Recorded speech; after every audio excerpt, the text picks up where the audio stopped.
That pro basketball around the world has caught up to basketball here in America. No debates, no speculation, just the info you need. That's your KBLA Sports Minute. I'm Ray Richardson on KBLA Talk 1580. In a world full of noise, one station keeps it real. KBLA Talk 1580, where the conversation goes deeper, the voices sound like yours, and the issues that matter most to our community take center stage. Progressive, powerful, unapologetically us. Whether you're driving through the city or tuning in from your home or office, join the public square. KBLA Talk 1580. Your home for talk that enlightens, encourages, and empowers. Listen live on our free KBLA 1580 app, on our website at KBLA1580.com, or on your radio dial at 1580 AM. Unapologetically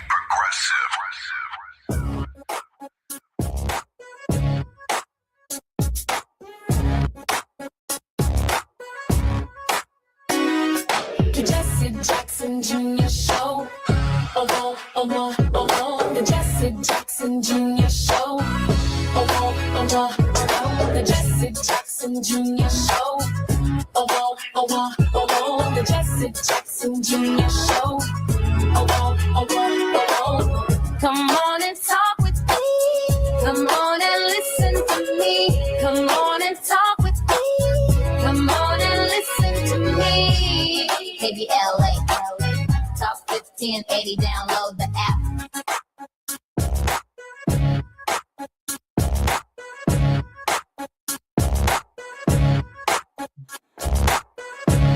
I'm Jesse Jackson Jr. Welcome forward to the Jesse Jackson Jr. Show on KBLA Talk 1580. Today we are in Mr. Krim's classroom on Moving Mountain Mondays, and Mr. Krim will be with us in just a moment. But in this moment, I am thinking about the boy who cried wolf. In a real sense, the president who cried wolf. We all know the story of the boy who cried wolf so many times that it was unbelievable. And then the wolf showed up, and no one believed him when the wolf showed up. How many lies can a people endure from a president of the United States or a monarch or a tyrant or anyone else before they are just simply unbelievable? Given the nature of the war in Iran, a war precipitated by the President of the United States without the support of Congress or having made the case to the American people that the war itself was necessary,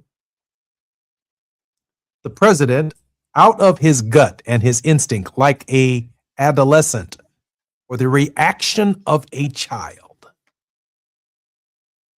listened to the leader of a foreign country, in this case, Benjamin Netanyahu, who clearly has superior intellect and a very different purpose and desire than the President of the United States, led the United States into a conflict that we are struggling to get out of.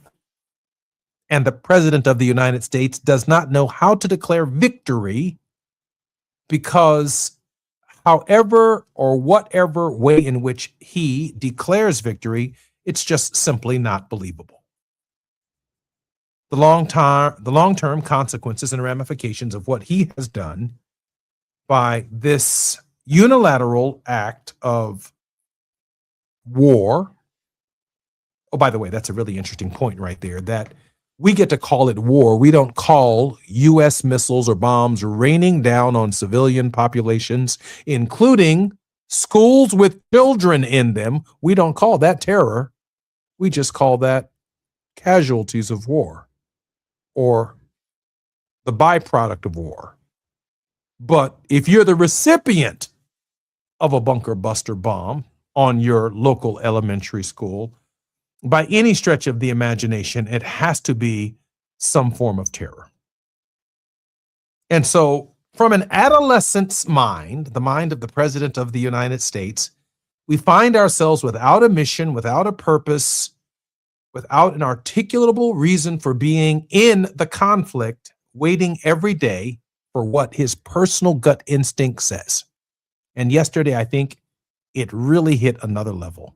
The President of the United States is thinking about presenting himself with the nation's highest military honor. Since no one will honor him for his military prowess and the decisions that he is personally making, he's thinking about presenting himself the Medal of Honor. It's so ridiculous, it's laughable. The President of the United States, who avoided the war in Vietnam because of bone spurs, who went to a private military school,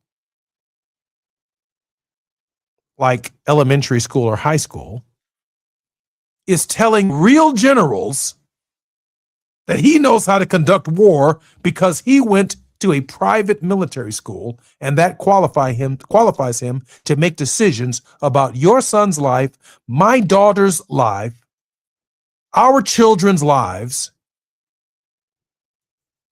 And he's conducting this war in his own mind and making decisions that the bravado Pete Hegseth follows in order to support and curry favor with the leader. Well, I don't know anyone better than Ernest Krim III, an Emmy-nominated producer, public school teacher, anti-racist educator, and hate crime victor, who uses Black historical narratives to empower and educate through a culturally equitable lens. Mr. Krim, a Chicago Southside native and University of Illinois Urbana-Champaign graduate, is a former high school history educator of 12 years who now advocates for social justice issues and teaches Black history to the world through social media and a platform that reaches roughly 4 million people each month. Ernest, welcome forward to the Jesse Jackson Jr. Show. Thanks again for having me, brother. It's always a pleasure to be here with you. Ernest, the mind of the president is like the mind of an adolescent. What's it like teaching or listening or trying to train or educate an adolescent? Oh my, brother, I have so much to say that I think I'll have to dig deeper when we come forward from this break. I'm Jesse Jackson Jr. You're listening to the Jesse Jackson Jr. Show. We're going to try and peel back some of the fog, cobwebs, or whatever it is in the mind of the President of the United States that seems to give him permission to convince himself that his gut and his instinct is sufficient to represent and defend the United States of America. I'm Jesse Jackson Jr. More on KBLA Talk 1580 with Ernest Krim when we come forward. It's afternoon drive time with Jesse Jackson Jr. Only on KBLA Talk 1580. Hi, I'm I'm Zoe Williams, host of The Voice of Reason, weeknights at 7 p.m. here on KBLA Talk 1580, with a personal invitation for you to join me and Insight.me as we present The Healing Box, live at Inglewood's world-famous Miracle Theater, Saturday evening, May 23rd at 7 p.m. Look, I understand your attachment style has been running your life like a rogue algorithm, and nobody has had the courage to press pause. Until now, Dr. Pakoya McCall and yours truly are curating a night where clinicians, spiritualists, and an all-star panel of Black woman healers like Dr. Shalonda Sunshine Crawford, Dr. Deshauna Johnson, and spiritualist Precious McGill will join some amazing spoken word artists and the legendary comedian Louis Dix to diagnose, disrupt, and heal your relational wreckage in real time. Listen, bring your trauma. As a matter of fact, bring your baby mama. No, bring your testimony. And if you're still texting your ex at 2 a.m., baby, you're not just invited, you're the target demo. Tickets are moving fast, so grab yours at themiracleinglewood.com before your dating history gets flagged as a pre-existing condition. That's themiracleinglewood.com. We'll see you there Saturday, May 23rd at 7 p.m. Are you drowning in IRS tax debt? Angela was. She called Civic Tax Relief and saved over $80,000. Felicia was having health problems, got behind on her taxes, interest and penalties were adding up. She called Civic Tax Relief and saved over $15,000. Civic Tax Relief is a professional tax negotiation firm that can protect you from the IRS. If you're getting collection letters, call Civic Tax Relief for a free consultation. They will go to work helping you discover all the relief programs you may qualify for free. James owed the IRS $37,000. Civic Tax Relief represented him against the IRS, and by the time everything was completed, he did not owe the IRS anything. If you are in trouble with the IRS, call Civic Tax Relief for your free consultation now. 800-200-2257. 800-200-2257. Get a free consultation and real tax relief. Call 800-200-2257. 800-200-2257. The joint will be jumping. Ebony Repertory Theater, in association with Big Street Films, brings you one of the most beloved musicals of all time. Tony Award winner, Ain't Misbehavin', the soulful, swinging celebration of the music of Fats Waller. From the rollicking to the romantic, this show is pure magic, full of the songs that defined an era and the voices that'll make you forget everything else for a night. Foot-stomping, heart-stirring, unforgettable. Don't miss Ain't Misbehavin' at the Nate Holden Performing Arts Center, starring Lettucey, directed by Ren T. Brown. This is the night out you've been waiting for. Tickets are going fast, so don't wait. Grab yours now at ebonyrep.org or call the box office today at 323-964-9766. Ebony Repertory Theater, bringing the culture, keeping the legacy alive. Ain't Misbehavin' runs May 21st through June 8th at the Nate Holden Performing Arts Center. Get your tickets now. Now back to more of Jesse Jackson Jr. on KBLA Talk 1580. The Jesse Jackson Jr. Show. The Jesse Jackson Jr. Show. The Jesse Jackson Jr. Show. The Jesse Jackson Jr. Show. King Volley, drop the beat. Come on and talk with me. Come on and listen to the me. Come on and talk with me. Come on and listen to the me. KBLA Talk 1580. I'm Jesse Jackson Jr. Welcome forward to the Jesse Jackson Jr. Show. It's Moving Mountain Mondays, and we are in the classroom with Mr. Ernest Krim. Just before the break, I asked him the question, because he is a former high school teacher, what does it mean to teach an adolescent? And how difficult is it? And certainly, how difficult is it to try and learn or follow one who claims to be the leader of the free world? Yeah, thank you for that setup, brother. I think there are so many practical lessons we can learn from this. I think one of the first observations I make is growing up. Whenever my parents would take me into an environment outside of our neighborhood, let's say to a majority white environment or suburb, I would often notice some of the different proclivities our brothers and sisters in our European and white community will have in regards to how some of them parent. I can't, cast a broad stroke for everybody, but this is just some of the things we've noticed, right? And one of the things I've realized, even when I was a teacher too, because I taught a diverse group of kids over the course of my year, is there seems to have been a pathology of leniency regarding how white children perform in public, or how they behave in public, particularly with white boys. And I say that because in a transition for me could be, we can see how sometimes you might witness a child curse out their parents in public, or maybe even hit their parents in public. And of course, coming from my upbringing, when you would notice something like this, it takes you back. And I bring this up because as a teacher, I always made sure that I try my best to, I don't even want to say discipline, but address every student based on what they need, but ensuring that there was some form of justice in various situations. And I would notice oftentimes too, even as a teacher, that if you write up a student who sometimes could be white or even has maybe a higher academic standard, if that person then goes to the dean, there's a completely different approach than someone who might be viewed as just being a typical or regular problem child.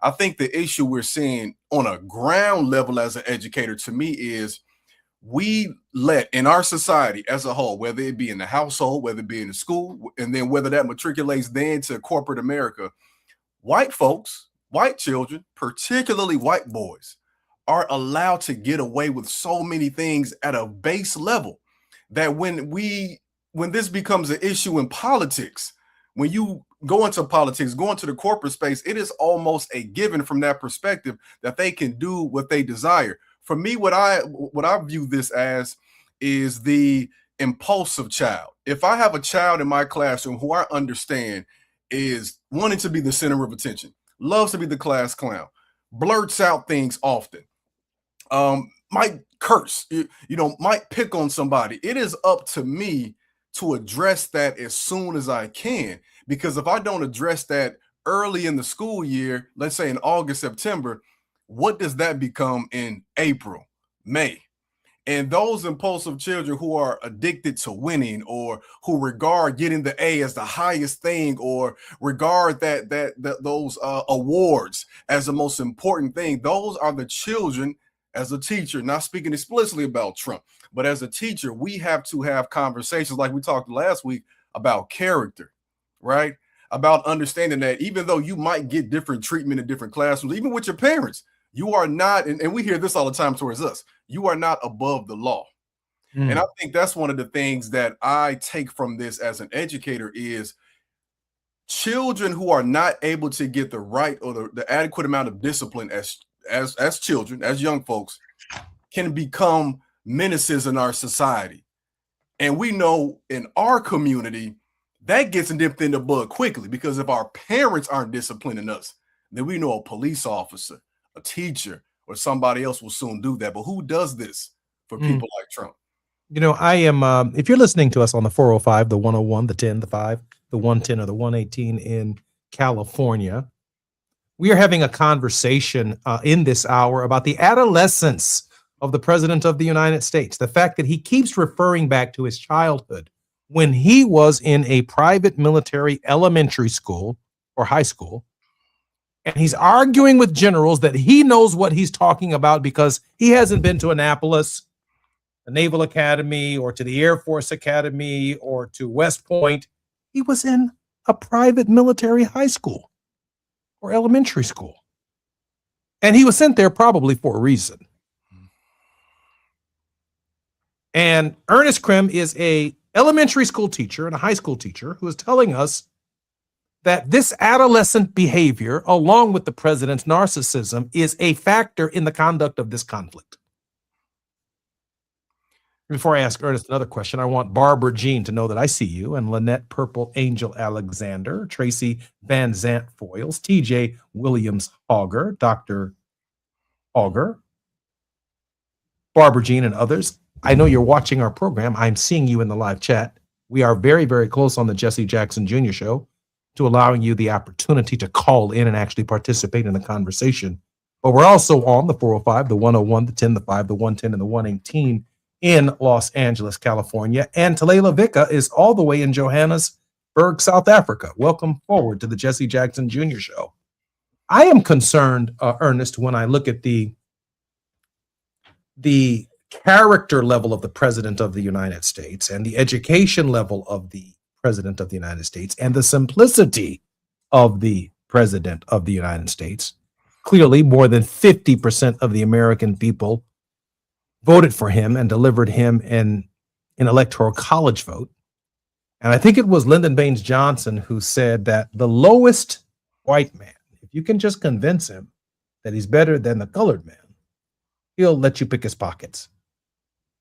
And that says a lot about the people who voted for Donald Trump, that they are willing to vote for a disruptive, narcissistic adolescent to be the leader of the free world and even threaten the end of civilization as if that is something that is to be looked at lightly without severe consequences. Now, to let you know that this conversation is not out of global context, there are people discussing in the Congress of the United States the 25th Amendment for removing the President of the United States for his mental capacity. For his mental capacity. And yet, the American people have not moved from that point of view. They're not supporting the war, and Donald Trump is underwater on the war, but they still support Donald John Trump. What does that say to you? Does that say to you that the dunce in the back of your classroom, Ernest Krim, is actually the leader of the classroom? Oh, 100%. I think what we see too, as well, as you were speaking, I'm thinking of this archetype that we have for leadership in our world, in this patriarchal society we're in. We've only seen men ascend to that highest position in this country. That doesn't mean that men make the best leaders. It just means that's what we've accepted, and particularly white men. So we can see him in all his faults on the highest scale, the highest level. But so many people, such as those who voted for him 3 times, they see that as leadership. They see that as bravery and, stick-to-itiveness and determination. But I think about that again on the grassroots level in the classroom, how we will label maybe a white child, particularly a white boy who exhibits, that type of bravado in the school level as being a leader, charismatic. But if we see a young lady, particularly, black woman, we will say maybe they're arrogant, maybe they're full of themselves, right? We nip that behavior in the bud. That's what we are calling on a grassroots level, the school to prison pipeline. But for them, that pipeline leads to the highest position in the land, and that is very scary. So, I'm thinking in this moment, because I was very engaged with Tavis and others during the Bill Clinton for president campaign, and I'm thinking that if a Democrat showed this kind of bravado and adolescent narcissism, that they simply would not get elected to the presidency of the United States. However, Democrats that are fortunate enough to get the opportunity to serve as the nominee, and most importantly, to be able to compete for 270 electoral votes, since this is not a popularity contest, but an electoral vote contest, that Democrat usually has to challenge black people in the Democratic Party to show white folks that they're reaching out to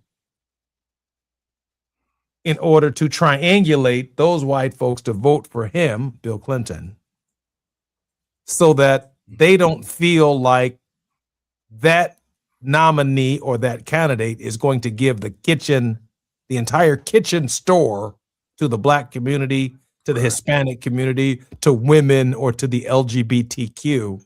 It's usually some Democrat that we have to accept who talks negative about us in front of everybody else.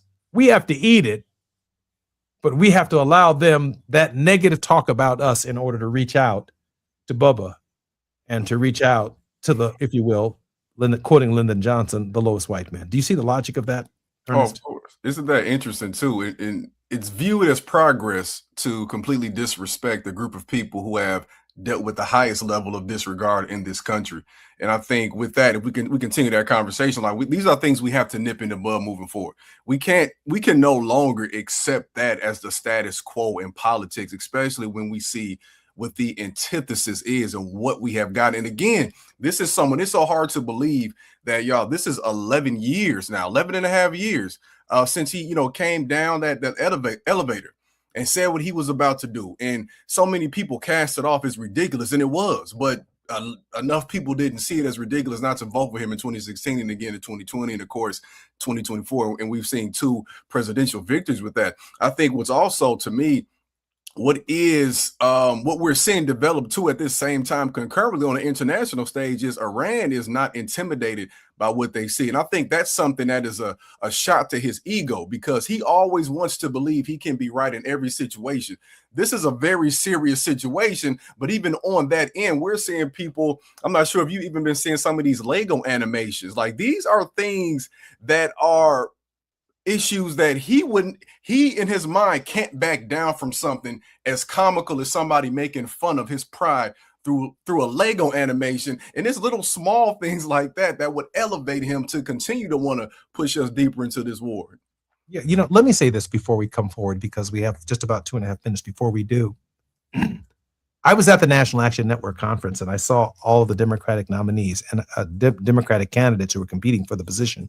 And I'm saying to myself, in addition to who can inspire and register and who stands for all of the issues and the perspectives that I believe in, I said to myself, who on this stage, in order to appeal to red states and to Bubba, is prepared to insult the hell out of us, and we have nowhere to go? We just have to take it because we know what they're doing.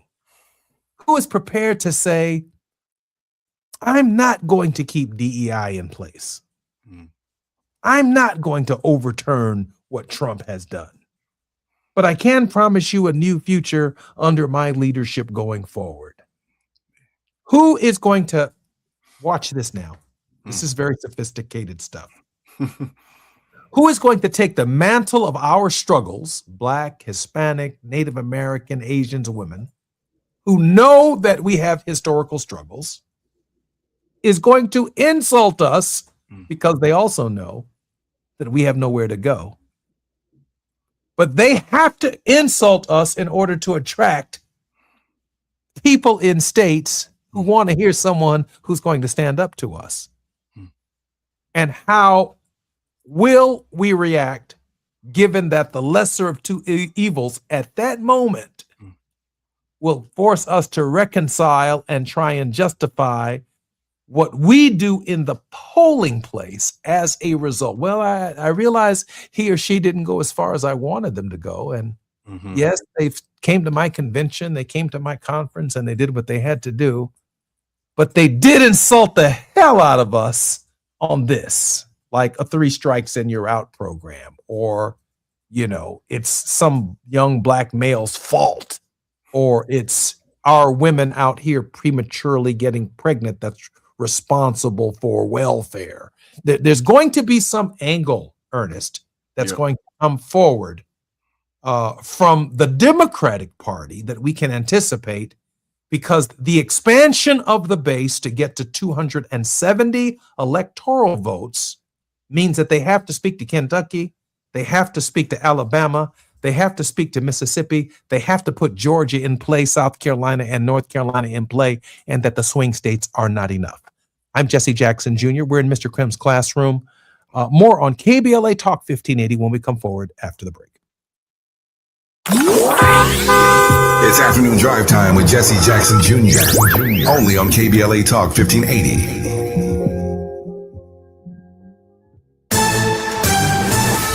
I'm Amber Payton with BIN News Now. Black singer David is now charged with first-degree murder in the death of 14-year-old Celeste Rivas Hernandez. Prosecutors say the 21-year-old, whose real name is David Anthony Burke, had a sexual relationship with the teen before her death. First-degree murder with special circumstances. Hernandez was reported missing last April, and her remains were later found in the trunk of a Tesla registered to Burke. Former President Barack Obama and New York City Mayor Zohran Mamdani met in person Saturday for the first time since Mamdani was elected mayor. The unannounced meeting happened at a daycare center in the South Bronx.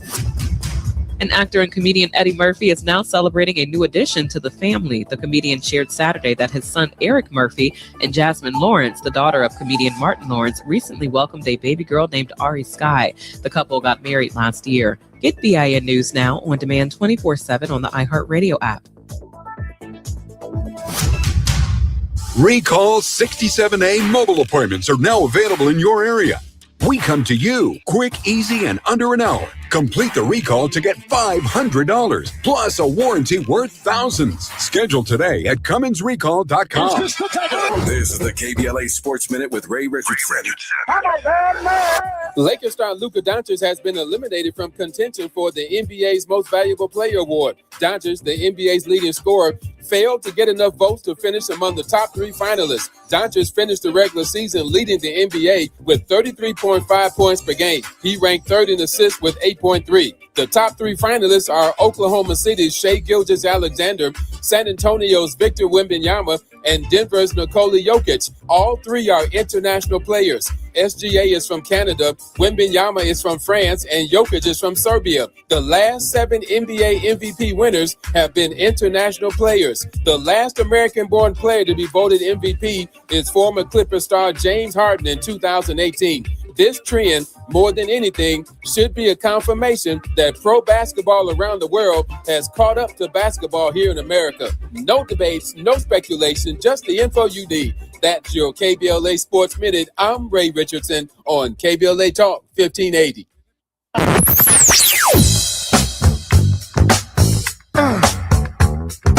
This is KBLA Talk 1580. Talk radio. That's music to your ears. We're unapologetically progressive. KBLA Talk 1580. We've got a lot to talk about. I'm Reverend Gerald, the life coach. Is someone you love struggling with addiction and mental illness? Is improving your family's health important? Want to leave a legacy that your family can grow? Are you ready to enhance your perception of life experiences? Then wake up weekends at 7 a.m. with Urban Family Focus and get the wisdom, opportunity, resources, and motivation to live your best life. Join the conversation on Urban Family Focus Saturday and Sunday at 7 a.m. Unapologetically progressive. KBLA Talk 1580. We've got your black. You better work. She's rooted in culture and rising in power. Los Angeles City Council member Karen D. Price Jr. invites you to the District 9 Women's Leadership Summit, a powerful gathering celebrating the women who shape our communities. Join us Sunday, May 3rd from 1 to 6 p.m. Registration is open now, but space is limited. District 9 residents receive special priority. This event is free. Call 323-846-2651 to reserve your spot. That's 323-846-2651. Be rooted, be powerful, be there. Getting around LA doesn't have to cost a lot. Metro has fares that fit every budget. 20 free rides for qualified riders through the Life Fare program. Free passes for students with GoPass and affordable options for everyone in between. Wherever you're going, Metro's got you covered. Visit metro.net/fare programs. The Joint will be jumping. Ebony Repertory Theater, in association with Fig Street Films, brings you one of the most beloved musicals of all time. Tony Award winner, Ain't Misbehavin'. The soulful, swinging celebration of the music of Fats Waller. From the rollicking to the romantic, this show is pure magic, full of the songs that defined an era and the voices that'll make you forget everything else for a night. Foot stomping, heart stirring, unforgettable. Don't miss Ain't Misbehavin' at the Nate Holden Performing Arts Center, starring Lettucey, directed by Ren T. Brown. This is the night out you've been waiting for. Tickets are going fast, so don't wait. Grab yours now at ebonyrep.org or call the box office today at 323-964-9766. Ebony Repertory Theater, bringing the culture, keeping the legacy alive. Ain't Misbehavin' runs May 21st through June 8th at the Nate Holden Performing Arts Center. Get your tickets now. You're listening to Jesse Jackson Jr. on KBLA Talk 1580. The Jesse Jackson Jr. Show. The Jesse Jackson Jr. Show. The Jesse Jackson Jr. Show. The Jesse Jackson Jr. Show. King Quality drops the beat. Come on and talk with me. Come on and listen to me.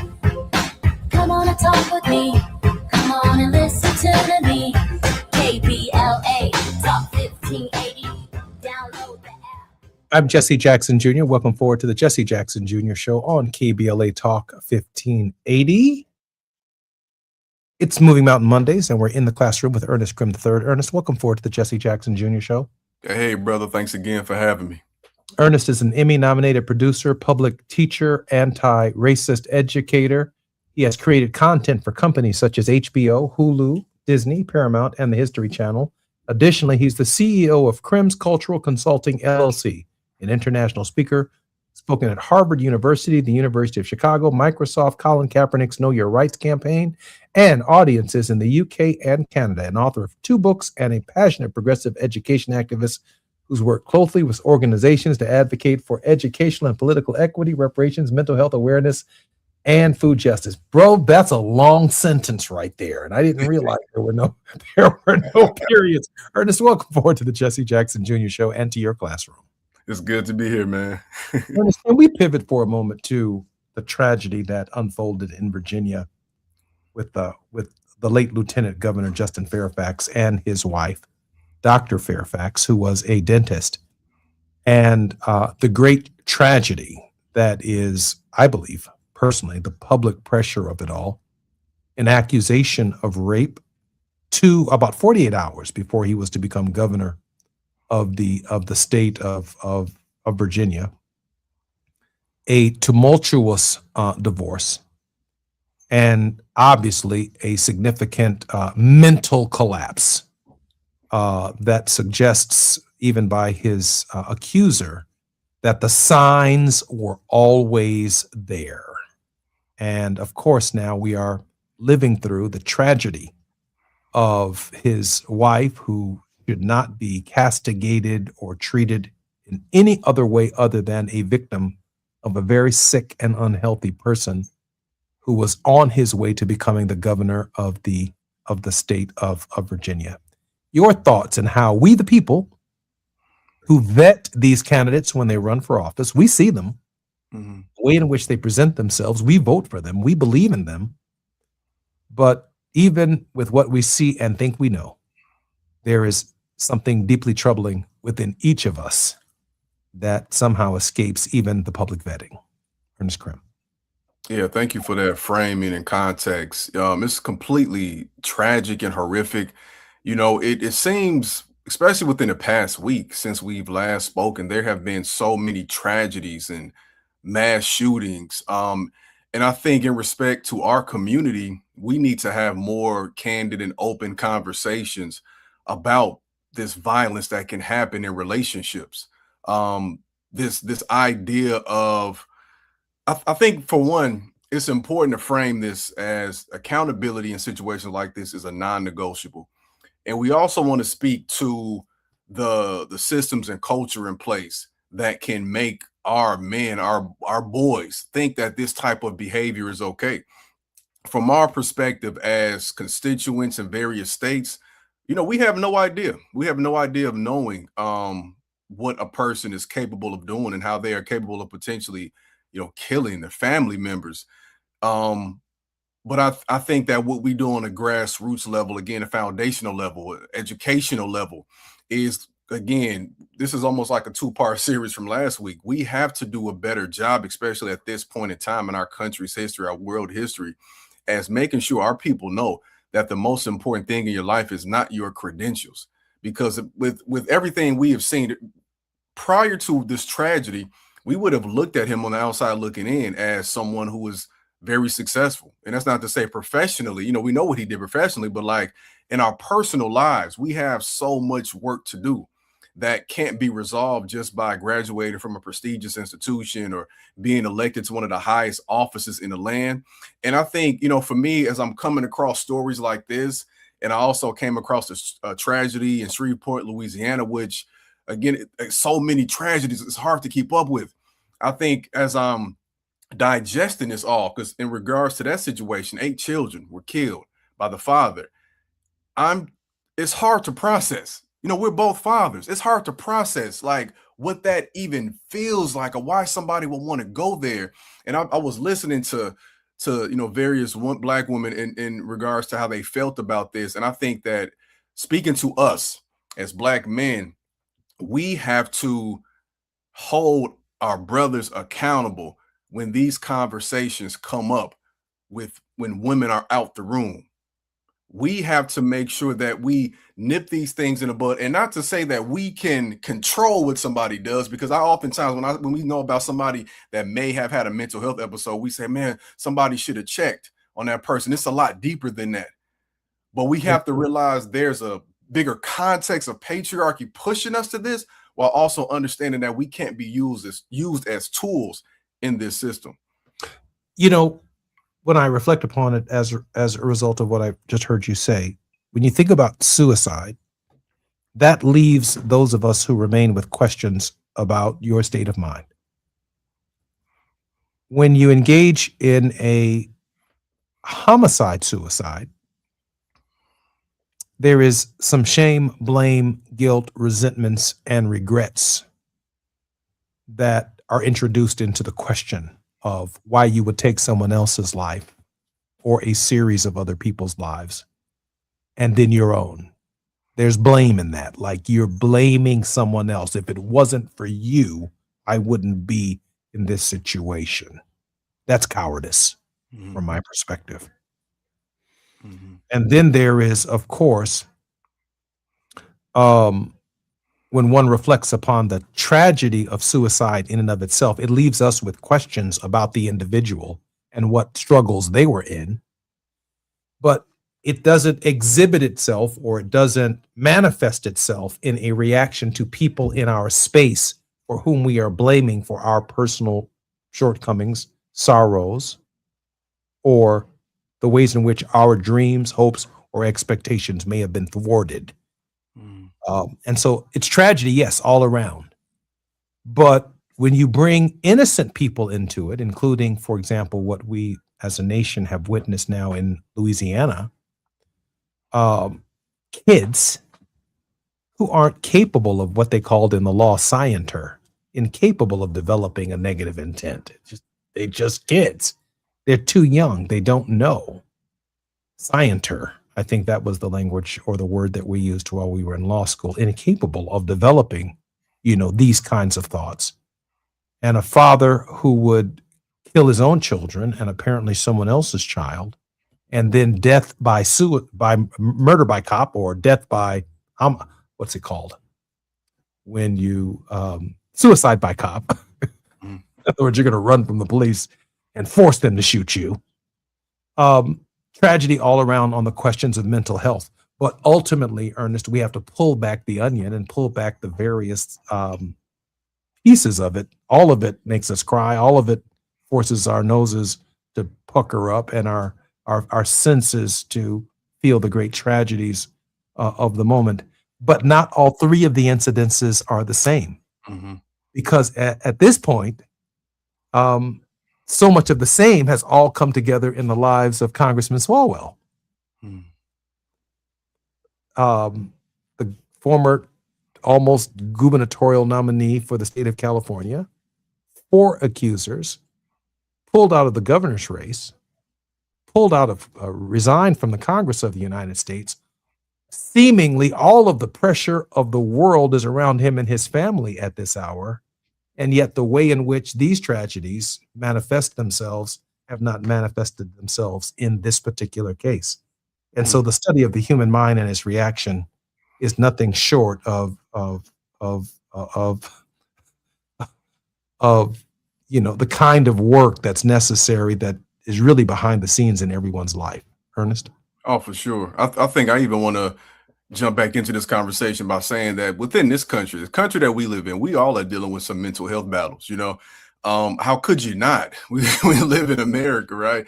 This capitalist system that we live in, it is agonizing on many days just for people to make ends meet and get through. So I want to even also make sure that by elevating that conversation, people understand that we're not making excuses for this violent, horrific act or acts that we have seen. I think on that level, like, we have to ensure that, I mean, I was reading this article from a Black woman, and Leslie Jordan, a historian, and she was even talking about how growing up in Atlanta, she became aware of, well, she was always aware of patriarchy, but she saw it in college when there was a colleague or student of hers, a classmate of hers who came to class one day screaming. Ernest, can we pick up on the story when we come forward on KBLA Talk 1580? Yes, indeed. I'm Jesse Jackson Jr. More with Ernest Krim when we come forward. While you're stuck in traffic, we can at least bring you up to speed on the news of the day. You're listening to Jesse Jackson Jr. only on KBLA Talk 1580.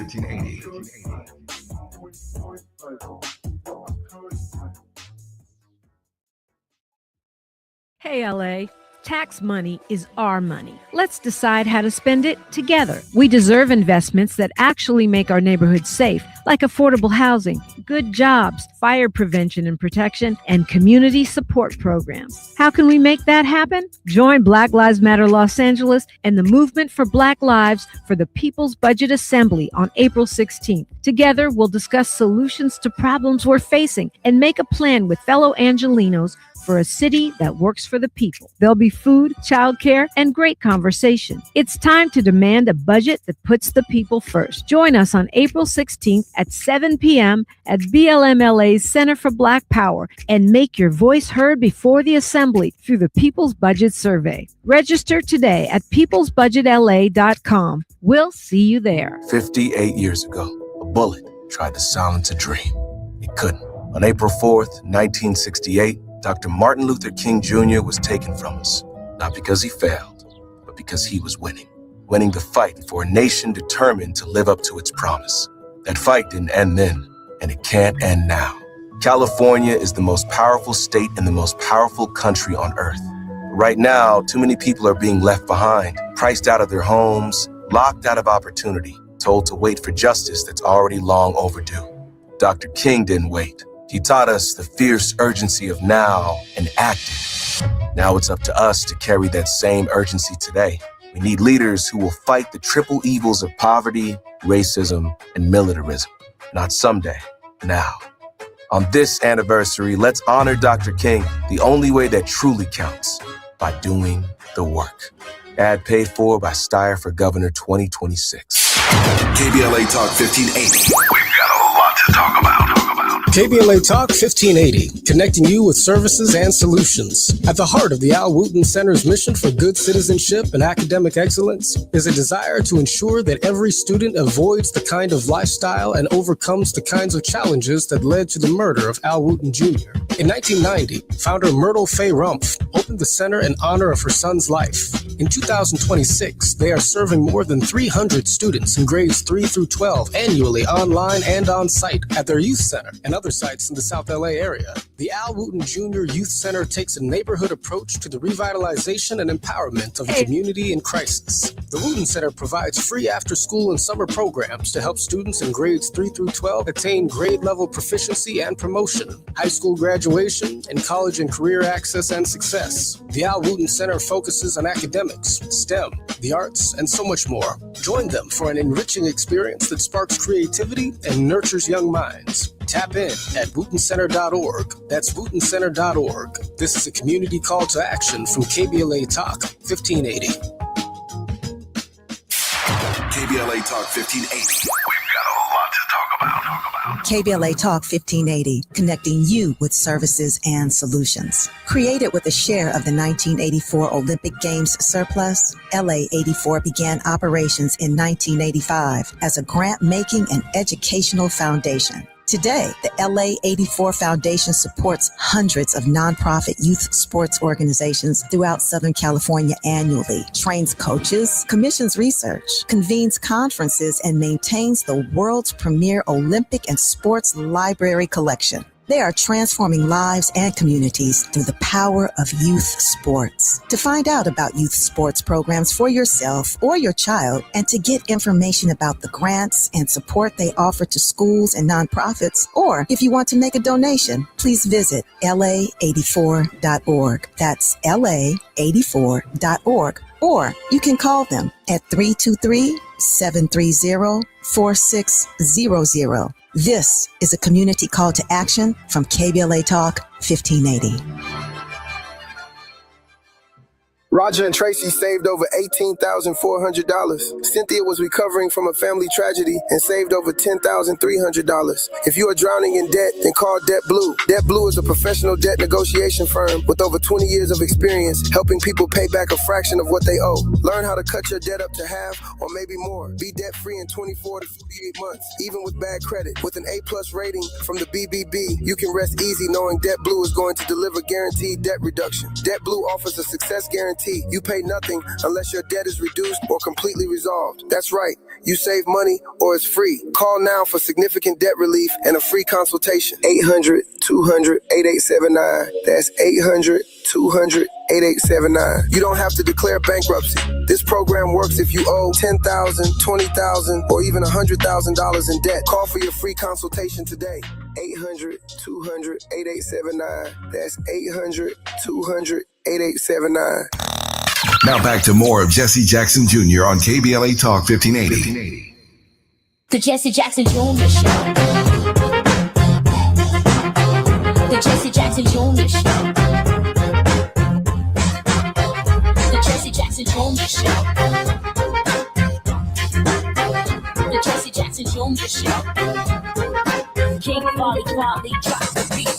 Come on and talk with me. Come on and listen to the me. Come on and talk with me. Come on and listen to the me. KBLA Talk 1580. Download the app. I'm Jesse Jackson Jr. Welcome forward to the Jesse Jackson Jr. Show. It's Moving Mountain Mondays, and we're in the classroom with Ernest Krim. Ernest, welcome forward to the show. Thanks again for having me, brother. Ernest, just before the break, you were making a point. After you make that point, I want to move fairly quickly to the comments from the House Ethics Committee in a statement that they just released about a significant crackdown on sexual harassment, sexual abuse, the reporting process that I think matters to the future operation of the Congress of the United States.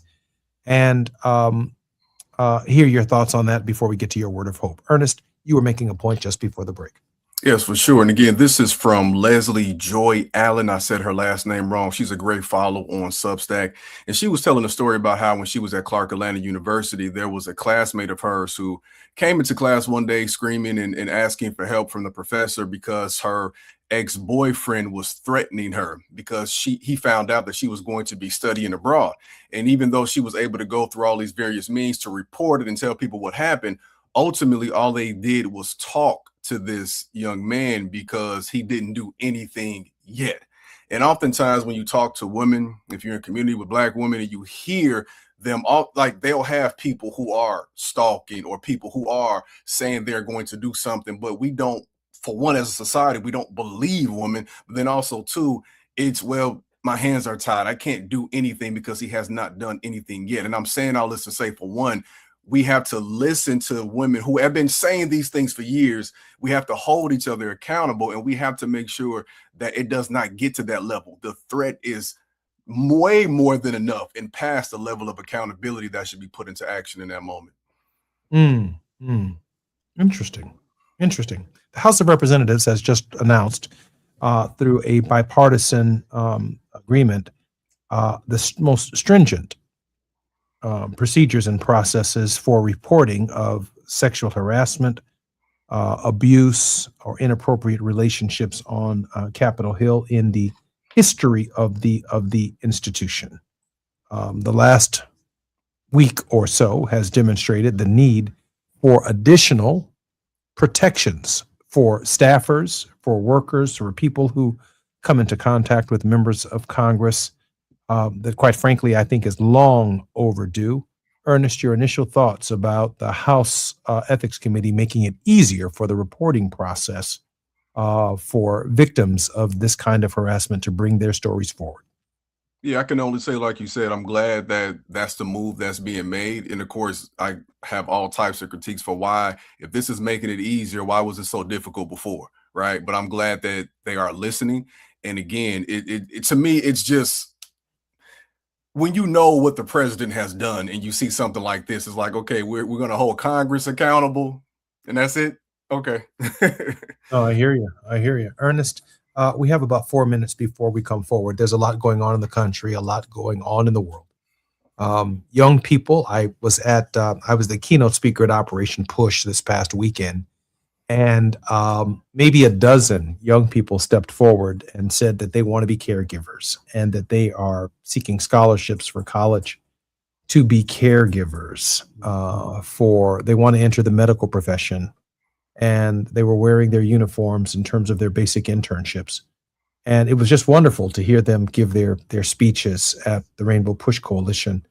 And then I had to reflect for a moment that this December, the President of the United States is requiring that every American between the ages of 18 and 25 register, or if they don't register, they are automatically registered for the draft.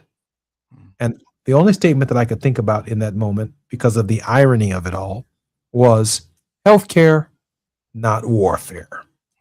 Healthcare, not warfare. Here's a cadre of young people stepping forward, wanting to contribute to our society by providing care for people who cannot care for themselves. And at the same time, the U.S. government is telling them that they are enlisting them for the draft in the event the nation needs their lives and their bodies to commit to its defense. I think about your word of hope in the context of the students that you have taught and where they would be today if, in fact, hanging over their head wasn't their ambitions and their futures, but the government of the United States saying that I may have need of thee, thy body, and thy service in a foreign theater of war. Mr. Krim. I think we have to look at this correlation, as you brilliantly put, the rising cost of everything, inflation, how college is becoming so unaffordable for the average family, but also to the accessibility of the military and seeing how that is an option for a lot of kids who just want to be able to afford to go to school. If you are feeling hopeless in this moment, I understand. If you are feeling pessimistic, I get it. You know, why wouldn't you be? When you open the tabs and you look at a newspaper news story, there's so much going on. But I will always come back to this as a former classroom teacher and lifelong educator, teacher, and student. Find some youth to pour into. If you're feeling like there's nothing else you can do, realize that they are the seeds of hope for tomorrow. I'm a proponent of us going into education, of course, but I also understand that not everybody should be in front of our kids teaching every day. Let's be real, right? But everybody can volunteer. Everybody can share wisdom. Everybody can find their local school and say, how can I help out and assist you? The teachers, the staff, the administrators are overworked, we know, underpaid, and they need help. My call would be every week, really, find a way to get in front of our youth, whether it's the school, the church, and whether you see them walking down the neighborhood, and speak life into them. And beyond that, give them an opportunity if you are able to provide that. You know, I should share with you that legally, women are not required to apply for that draft. And I got to be candid with you. I want to talk about your TED Talk. If we have time, I guess we'll do it. We'll do it next week. I'm Jesse Jackson Jr. Ernest Krim has done a TED Talk, and we will dedicate a significant part of our time together in the classroom next week on Ernest Krim's TED Talk. It's great to know that we have the kind of contributors on the Jesse Jackson Jr. show that are respected not only in our country, but globally for their expertise in the areas that they focus on. More on KBLA Talk 1580 when we come forward with none other than Teresa Hord Owens. I'm Jesse Jackson Jr. on KBLA Talk 1580. KBLA 1580 Santa Monica.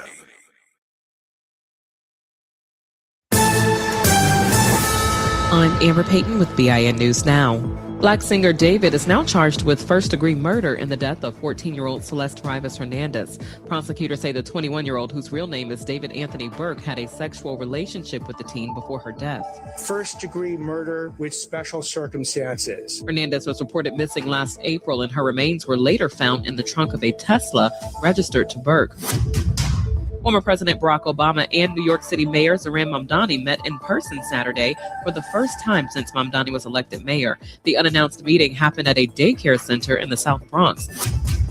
And actor and comedian Eddie Murphy is now celebrating a new addition to the family. The comedian shared Saturday that his son Eric Murphy and Jasmine Lawrence, the daughter of comedian Martin Lawrence, recently welcomed a baby girl named Ari Sky. The couple got married last year. Get BIN News now on demand 24/7 on the iHeartRadio app.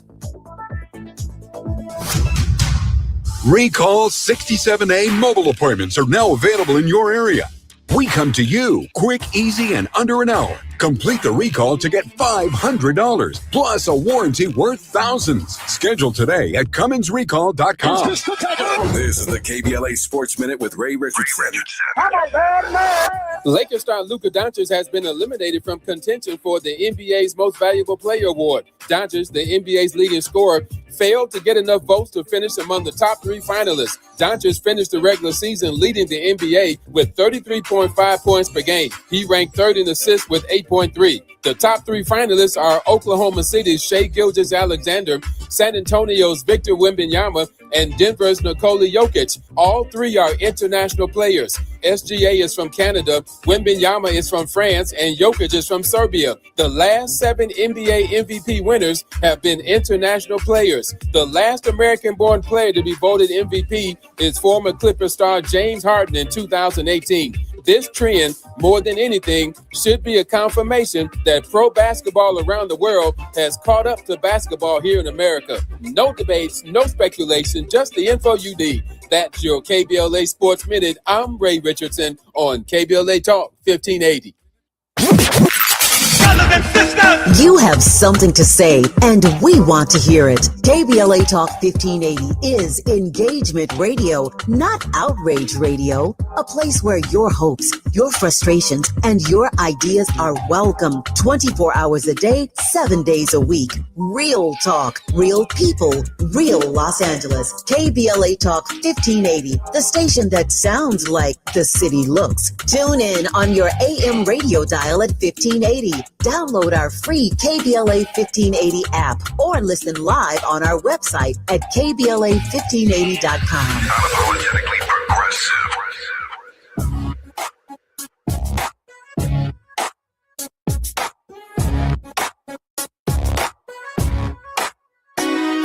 The Jesse Jackson Jr. Show. Oh, oh, oh, oh, oh. The Jesse Jackson Jr. Show. Oh, oh, oh, oh, oh. The Jesse Jackson Jr. Show. Oh, oh, oh, oh, oh. The Jesse Jackson Jr. Show. Oh, oh, oh, oh, oh. Come on and talk with me. Come on and listen to me. Come on and talk with me. Come on and listen to me. KBLA Talk 1580. Download the app.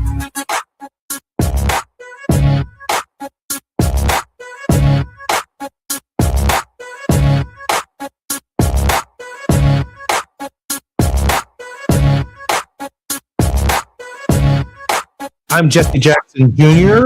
You're listening to the Jesse Jackson Jr. Show on Moving Mountain Mondays on KBLA Talk 1580.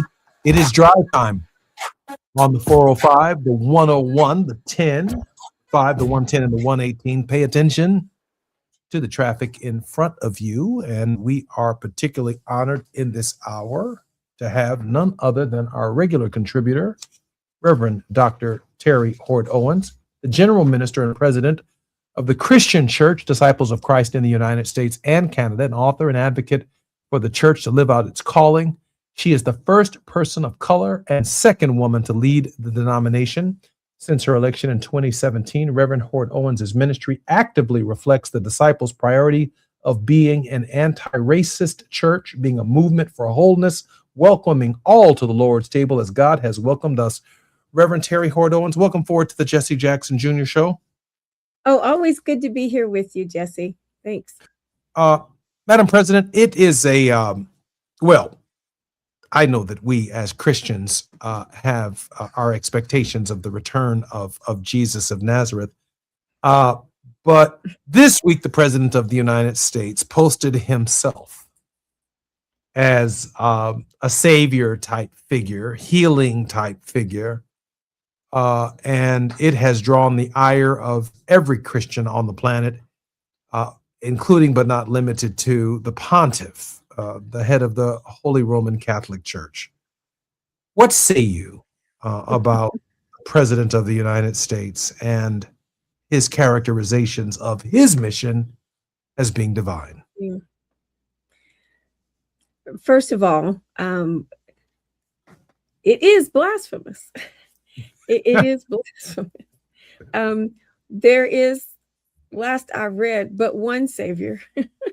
And his name is Jesus in the Christian tradition, no matter what denomination, or whether you're Catholic or Protestant or Pentecostal or mainline or evangelical, that Jesus is the Savior. To even indicate that one occupies the same position and aligns oneself with divinity just speaks to a human arrogance that is I'm not sure there's any farther we can go with human arrogance than to portray ourselves as being on the same level as the holy. And if in fact this is who one believes oneself to be, then one's actions need to align with that. And I dare say that what he's done has been the exact opposite of healing and providing and loving and caring. He said, I thought it was them portraying me as a doctor. It's because of him that healthcare support has been cut, that Medicare and Medicaid are being cut. So he's hypocritical in that sense. If you align yourself with the divine, then align all of your values and your actions with that same divine. If not, it's just the height of human arrogance. Madam President, Reverend Franklin Graham, and Reverend Paula White and other evangelicals have doubled down on Donald Trump's positioning himself as part of that lineage of divinity. And I'm thinking that while I wholeheartedly agree with everything that you've said, that peeling back the onion of their movement strikes me as one of the challenges that Martin Luther King Jr. had when he challenged in the Birmingham letter the conservative evangelical crowd to engage in the fight for justice.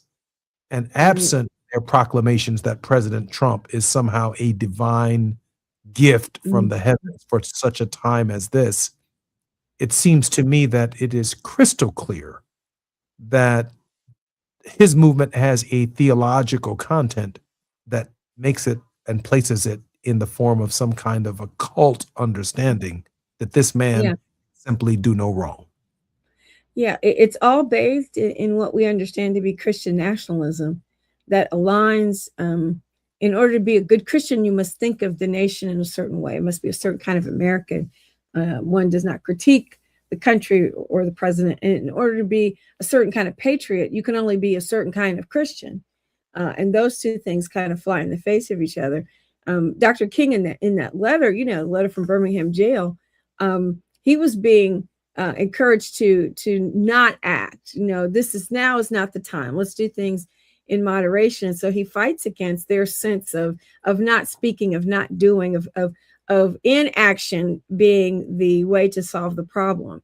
And I would dare say, Dr. Franklin Graham, his father is seen and quoted, it's on video somewhere, of him saying that one of his deepest regrets is that he didn't engage the issue of race in America as deeply as he should have.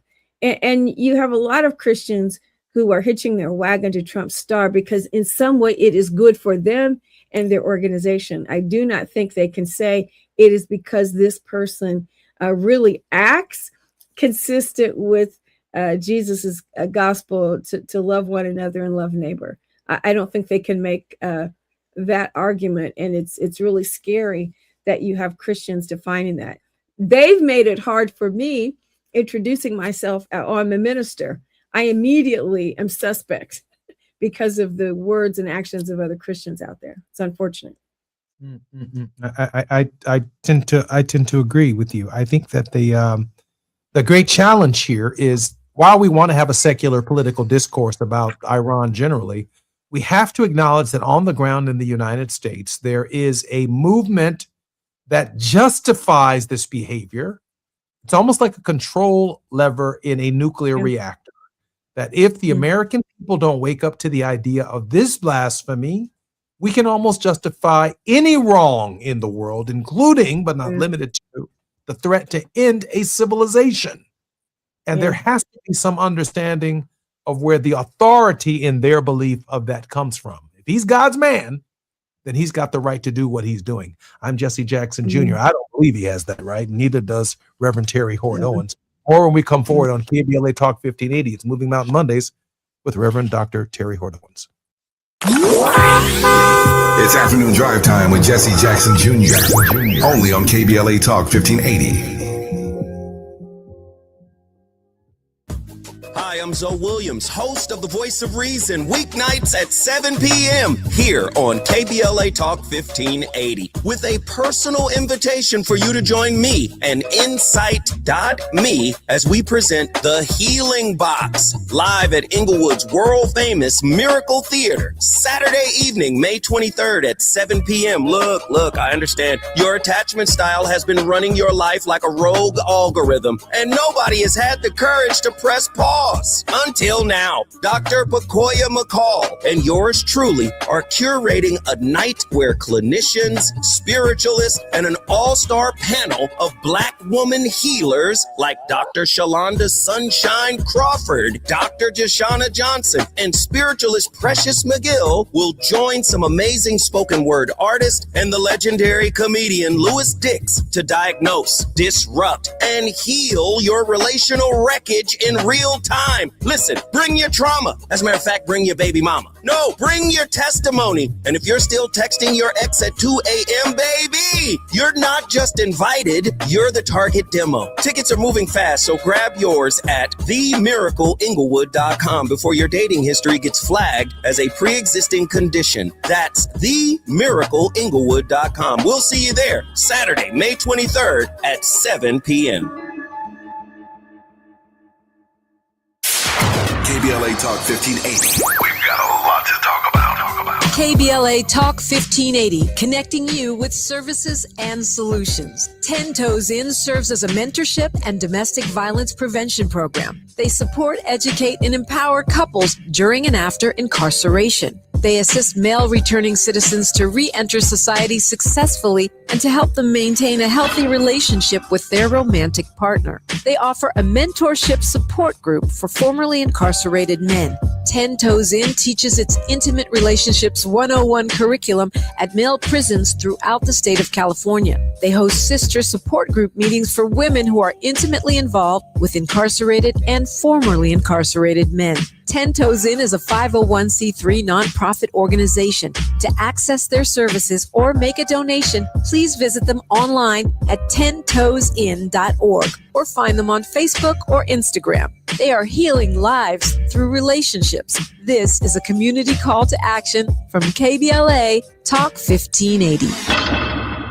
Are you drowning in IRS tax debt? Angela was. She called Civic Tax Relief and saved over $80,000. Felicia was having health problems, got behind on her taxes, interest and penalties were adding up. She called Civic Tax Relief and saved over $15,000. Civic Tax Relief is a professional tax negotiation firm that can protect you from the IRS. If you're getting collection letters, call Civic Tax Relief for a free consultation. They will go to work helping you discover all the relief programs you may qualify for free. James owed the IRS $37,000. Civic Tax Relief represented him against the IRS, and by the time everything was completed, he did not owe the IRS anything. If you are in trouble with the IRS, call Civic Tax Relief for your free consultation now. 800-200-2257. 800-200-2257. Get a free consultation and real tax relief. Call 800-200-2257. 800-200-2257. Now back to more of Jesse Jackson Jr. on KBLA Talk 1580. The Jesse Jackson Jr. Show. The Jesse Jackson Jr. Show. The Jesse Jackson Jr. Show. The Jesse Jackson Jr. Show. King Volley, drop the beat. Come on and talk with me. Come on and listen to me. Come on and talk with me. Come on and listen to me. KBLA Talk 1580. Download the app. I'm Jesse Jackson Jr. Welcome forward to the Jesse Jackson Jr. Show. It's Moving Mountain Mondays and The Faith Not to Fall with Reverend Terry Hord Owens. Reverend Owens is the general minister and president of the Christian Church, Disciples of Christ in the United States and Canada. Reverend Owens, welcome forward to the Jesse Jackson Jr. Show. Oh, it's always good to be here. Thank you. Madam President, let me pivot for a moment to a Supreme Court challenge. The Supreme Court takes up a Catholic objection to Colorado's preschool program. The reason I want to shift to this for a moment, because this is going to spread across the entire nation, and it's going to spread across the nation very quickly. The Archdiocese of Denver says the church-run preschools program, let me be clear, church-run preschools program should be eligible to participate in a state-funded program without having to abide by non-discrimination rules. The Supreme Court on Monday took up its latest case asserting religious rights claims, agreeing to hear arguments that Colorado should exempt Catholic entities from a non-discrimination provision in its state-funded preschool program. The Archdiocese of Denver, which runs 34 preschools, says it is excluded from the statewide program because of a non-discrimination rule that, among other things, prohibits preschools from refusing admissions to any child on the basis of sexual orientation and gender identity of the child or the child's parents. The reason I want to raise that, because we are live, obviously, in California, in states around the country, including the state of Illinois. This issue of the rights of religious institutions seeking public funding, but not having to abide by the anti-discrimination laws of the state are clearly spreading from one end of the country to the other. Madam President, your thoughts? It's certainly a slippery slope. And if a church-run entity is going to take federal funds, I think you have to be accountable. I think the very idea that whatever your theological stance might be, that you would be in a position to therefore deny people the right to access certain kinds of educational institutions, etc., is really hypocritical. The very idea that the way you think about anything gives you right to bar the door against anybody is sort of antithetical to me to what Christianity is all about. I don't understand it from a theological position, and I don't think they'll win in court. If you're taking federal money, you have to abide by federal laws, even as they're being dismantled all around us. But I can't. This is bigger than just, churches don't have to abide. That doesn't even make sense. Churches don't have to abide by anti-discrimination laws. Why? Right. How could a church make a theological argument? We want to be exempt from anti-discrimination laws. We want the money of women, of blacks, of Hispanics, of poor whites, of working class Americans. We want their money to discriminate against categories within those communities. Correct. So that we can do it our way. Yeah, I don't think religious belief. Your own money. Religious belief does not give you a right to discriminate on people's. These are civil rights that they have. You may make them very unwelcome in your church, or you may refuse to say, I'm not going to baptize people or marry people. You will ultimately have to, pay the price personally or religiously for those kinds of decisions. I'm very afraid when people of faith talk about exclusive protocols rather than inclusive protocols, where if you're attending a church, folks, and there is anything about who is not welcome, leave, because you are ultimately not going to be welcome. If they're not talking about who is welcome rather than who is not welcome, I question whether or not they're really serious about the gospel of Jesus Christ. Madam President, or the gospel, or the Quran, or the any sacred text, any religious tradition has a foundation of welcome and love and loving the neighbor. So any faith that is saying these people aren't welcome. Now, if these people are seeking to, we would be careful of people who walked in with guns, right? There's certain kinds of behavior that we don't want, but based on identities, this is just anathema, I think, to certainly the Christian gospel that I preach and believe in. Madam President, if you woke up this morning, as Pope Leo did in the last week, in a social media tiff with the President of the United States over morality, over what constitutes a just and an unjust war. Mm-hmm. And as President of the United States, you double down on a number of critical issues that run, from your perspective, my perspective, our perspective, afoul of the moral law. Mm-hmm.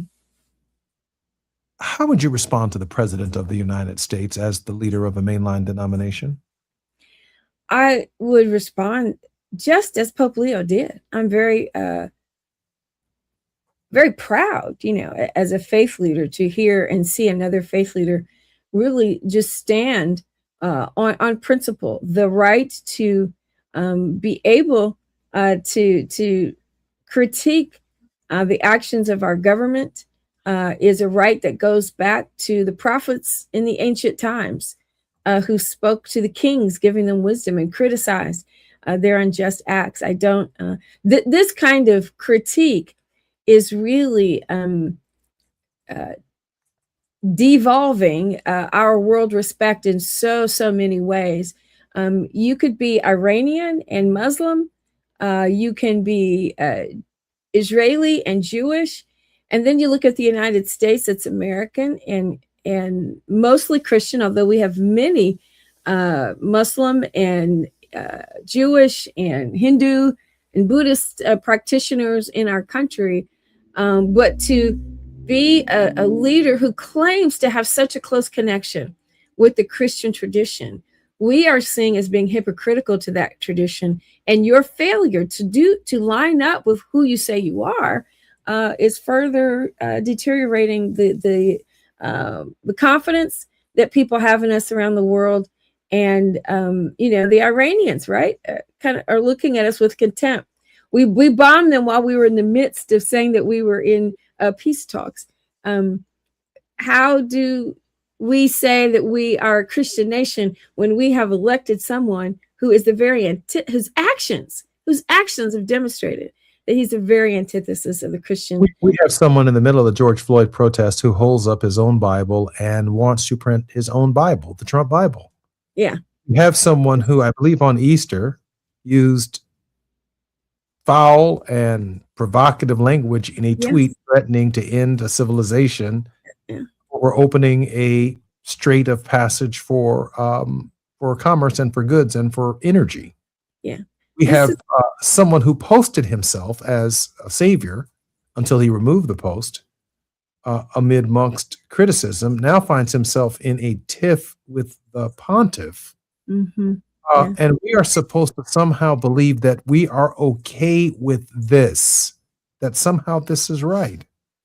Madam President, I'm trying to peel back the onion for those of us who are listening, who are not Christians, who are not Muslims, who are not Jews, but we're stuck on the 405, the 110, the 5, and the 110, and the 118 to figure out what's really going on. And we really can't put it together in our head, except I believe an unchristian or a non-Christian, even though I have no idea whether or not this man was baptized or whether or not he even understood, if he were baptized, what baptism is. Right. I'm struggling why he gets to hide behind the cloak of Christianity with the support of Paula White and Franklin Graham to do what he does, which is not Christian at all. Yeah. not coming through the premise or the prism of anything that we understand. Madam Correct. President.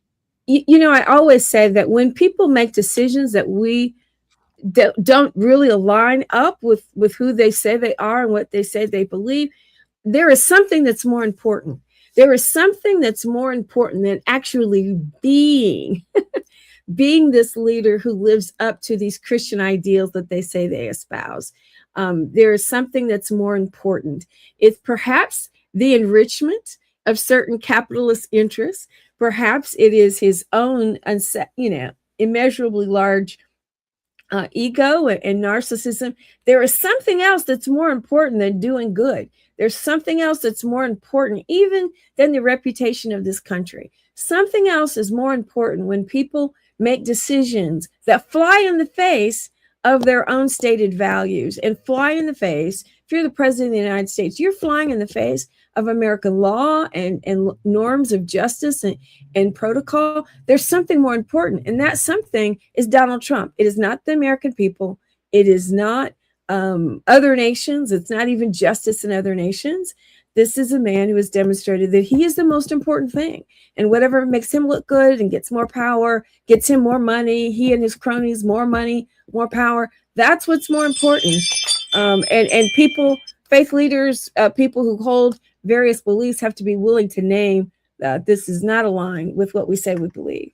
Yeah, this just isn't right. This is not right, and it's difficult to criticize the president of the United States because, in large measure, he's hiding behind a theological foundation that justifies his behavior, and it is white Christian nationalism.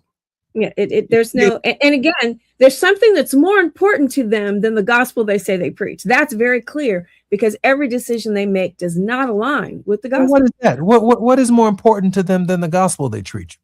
Let's themselves, and the money they can make by the positions they take. And I think we're going to see, as we're seeing Catholics coming down on this, we're seeing evangelicals distancing themselves. Hopefully people will wake up and say, this is not a price we're willing to pay. It's very sad, but people, whatever your faith tradition, you have to name that this particular leader of this particular empire does not align with anything you think or say you believe. Madam President, let me welcome Pastor Raymond C. Dix Jr., who has faithfully served in the preaching ministry for the past 44 years and is now serving as the Fort Wayne, Indiana area as senior pastor of the Pilgrim Baptist Church. Pastor Raymond C. Dix Jr., welcome forward to the Jesse Jackson Jr. Show. Thank you, Rev. Thank you so much. And Madam President, it's wonderful to meet you and to be a part of this program on today. Pastor Dix, we have about 2 minutes before we come forward. You know the routine here. Help us understand how Donald Trump is getting away with hiding behind white evangelicalism to essentially reshape the world order and his unbridled greed and what it represents. We have about a minute and a half before we move forward. I would argue that the reshaping of what is defined as Christianity started long before Donald Trump came on the scene. Many writers have said that the cultural war that Christians engaged in all the way back to the 1950s, somehow that war has been lost. And it's been lost maybe for a lot of reasons, that we begin to look at things other than our theology as more important to the function of Christians. So Christianity became defined as pretty much anything anybody wanted it to be. And white nationalism or Christian nationalism is a iteration of that.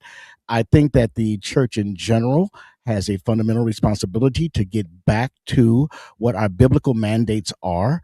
And Donald Trump, simply being the person that he is, took advantage of a church that had lost its way. It was drifting before him. And then he took advantage in the worst of us in the Christian community and made it seem like that was the mainstream Christian community through his words, his thoughts. And he got some people to go along with it. It's clear that they used each other. I can say this. Some of you might be saying on these highways in California, well, what does this have to do with the price of tea in China? It has everything to do with the price of tea in China. It has everything to do with the price of gasoline. It has everything to do with of threatening to end a civilization. It has everything to do with our young men and women by 18 or 18 to 25 could very well be forced to conscript, to be part of a draft as early as December. I'm Jesse Jackson Jr. If you love your sons, you're paying attention to this program today. More when we come back on KBLA 1580 when we come forward.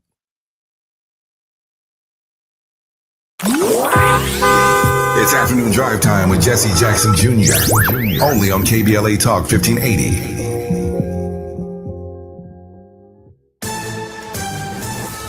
I'm Amber Payton with BIN News Now. Police in Louisiana say the investigation into Sunday's mass shooting is still ongoing. Shreveport Police Chief Wayne Smith says 8 children were killed and 2 adults were wounded in what appears to have started as a domestic violence incident. The caller stated that they were on top of a house. Smith called it one of the worst days in the city's history. The suspected gunman was killed by police after a brief chase. Black Washington, D.C. mayoral candidate Kenyon McDuffie says his family is receiving threats over his refusal to let a rideshare company operate in the city. McDuffie says his daughter got an anonymous text threatening his life if he did not allow Empower to operate in D.C. And a federal judge has blocked the Nexstar Tegna merger for now in a win for states challenging the deal. 8 attorneys general, including Black New York Attorney General Letitia James, joined DirecTV in the antitrust law. Get BIN News Now on demand 24/7 on the iHeartRadio app. Recall 67A mobile appointments are now available in your area. We come to you quick, easy, and under an hour. Complete the recall to get $500 plus a warranty worth thousands. Schedule today at CummonsRecall.com. This is the KBLA Sports Minute with Ray Richardson. Lakers star Luka Doncic has been eliminated from contention for the NBA's Most Valuable Player award. Doncic, the NBA's leading scorer, failed to get enough votes to finish among the top 3 finalists. Doncic finished the regular season leading the NBA with 33.5 points per game. He ranked 3rd in assists with 8.3. The top 3 finalists are Oklahoma City's Shai Gilgeous-Alexander, San Antonio's Victor Wembanyama, and Denver's Nikola Jokic. All 3 are international players. SGA is from Canada, Wembanyama is from France, and Jokic is from Serbia. The last 7 NBA MVP winners have been international players. The last American-born player to be voted MVP is former Clippers star James Harden in 2018. This trend, more than anything, should be a confirmation that pro basketball around the world has caught up to basketball here in America. No debates, no speculation, just the info you need. That's your KBLA Sports Minute. I'm Ray Richardson on KBLA Talk 1580.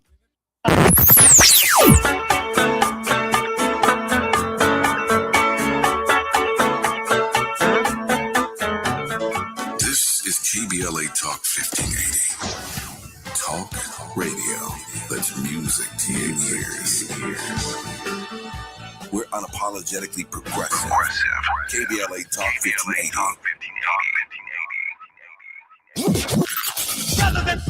In a world full of noise, one station keeps it real. KBLA Talk 1580, where the conversation goes deeper, the voices sound like yours, and the issues that matter most to our community take center stage. Progressive, powerful, unapologetically us.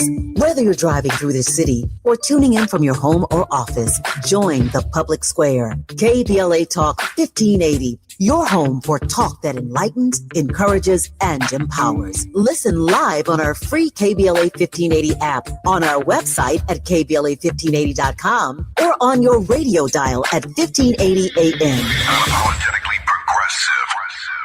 Stay informed with 24/7 power outage alerts from LADWP delivered straight to your phone or email when an outage occurs. Get notified when there's a major outage and again when your power is restored. Track up to 3 neighborhoods, like your home, your workplace, even a family member's. Stay connected. Stay informed. Sign up at LADWP.com/outage alert. That's LADWP.com/outage alert. Sign up today at LADWP.com/outage alert.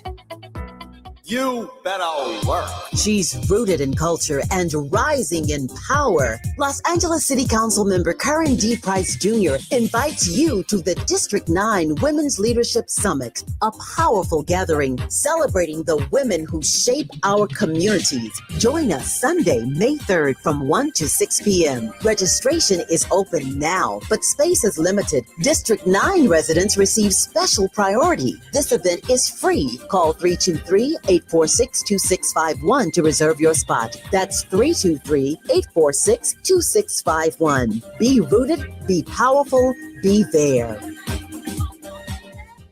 The joint will be jumping. Ebony Repertory Theater, in association with Big Street Films, brings you one of the most beloved musicals of all time. Tony Award winner, Ain't Misbehavin'. The soulful, swinging celebration of the music of Fats Waller. From the rollicking to the romantic, this show is pure magic, full of the songs that defined an era and the voices that'll make you forget everything else for a night. Foot stomping, heart stirring, unforgettable. Don't miss Ain't Misbehavin' at the Nate Holden Performing Arts Center, starring Lettucey, directed by Ren T. Brown. This is the night out you've been waiting for. Tickets are going fast, so don't wait. Grab yours now at ebonyrep.org or call the box office today at 323-964-9766. Ebony Repertory Theater, bringing the culture, keeping the legacy alive. Ain't Misbehavin' runs May 21st through June 8th at the Nate Holden Performing Arts Center. Get your tickets now. You're listening to Jesse Jackson Jr. on KBLA Talk 1580. The Jesse Jackson Jr. Show. The Jesse Jackson Jr. Show. The Jesse Jackson Jr. Show. The Jesse Jackson Jr. Show. King Folly drops the beat. Come on and talk with me. Come on and listen to the me. Come on and talk with me. Come on and listen to the me. KBLA Talk 1580. Download the app. I'm Jesse Jackson Jr. Welcome forward to the Jesse Jackson Jr. Show on KBLA Talk 1580. In this hour, we are moving huge mountains on this Monday, The Faith Not to Fall, with Reverend Terry Hord Owens, our regular contributor. Reverend Owens, welcome forward to the Jesse Jackson Jr. Show. Good to be with you as always. And Pastor Raymond C. Dix Jr., who has served faithfully as a pastor in Fort Wayne, Indiana, the senior pastor of the Pilgrim Baptist Church. He comes with over 30 years of pastoral experience, with much of it being urban inner city ministry. Pastor Dix, welcome forward to the Jesse Jackson Jr. Show. Thank you. It's an honor to be here. I want to talk about a couple of issues that the producer has placed in front of me, but just before I do, I want to talk about DEI for a minute. And the reason I want to make this shift, because I believe, and I know for a fact, that my father was making this shift from fighting for diversity, equity, and inclusion as a racial moral imperative, because we have a right to be included in every single element, factor, stage of American life and development, corporate, private, public, every sector where there are no African Americans, no women, no Hispanics, no Native Americans. There is a problem of historic discrimination from the Pentagon to the Department of Education. That's Jesse Jackson. But Madam President and Pastor Dix, my dad would also be challenging corporate America to support Black businesses, not on the basis solely of diversity, equity, and inclusion, but because it made sense in terms of market share. There are 5 African American owned radio stations in the United States where talk radio occurs, including KBLA Talk 1580. We don't need to make a diversity, equity, and inclusion argument. The argument we need to make is, if you want to talk to Black LA and Black Chicago, and you want to speak to Harlem, and you want to speak to Houston, and you want to speak to Atlanta, Georgia, we are market that matters, not because of our colors, but our color obviously is a significant factor in it. Play with us on the basis of our market share. For example, at LAX in Washington, I believe Nigerian Airways lands there, and obviously United and American land there, and so does South African Airlines. They land there. Speak to us through commercial appeal because we fly your planes. Don't ignore us, not because we are DEI, but because we fly on your plane, and we probably represent a significant percentage of passengers on your planes, which keep you afloat.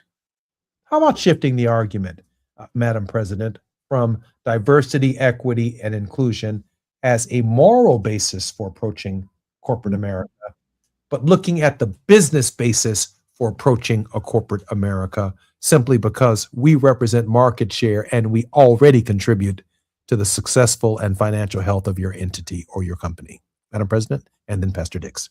Well, it is good business. In my corporate days, you'd watch the different activities to use minority and women-owned suppliers for a lot of good things. And even internally, corporate culture was built saying, this is just good business for us to do this. I think of the Black advertising move going from the Black advertising agency here in Chicago, where he got people to understand that Black people are going to McDonald's, sir. So you need to be attracting them, and it's good business for you to reach out to those communities.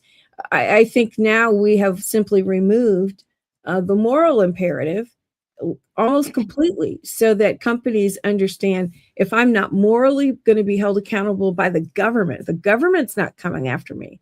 They've basically eradicated any of the EEO and Equal Employment and Civil Rights Division work that's happening in the Department of Justice. So this administration and this movement of civil leadership has removed both the moral and the profit imperative for people to say, you don't have to do it.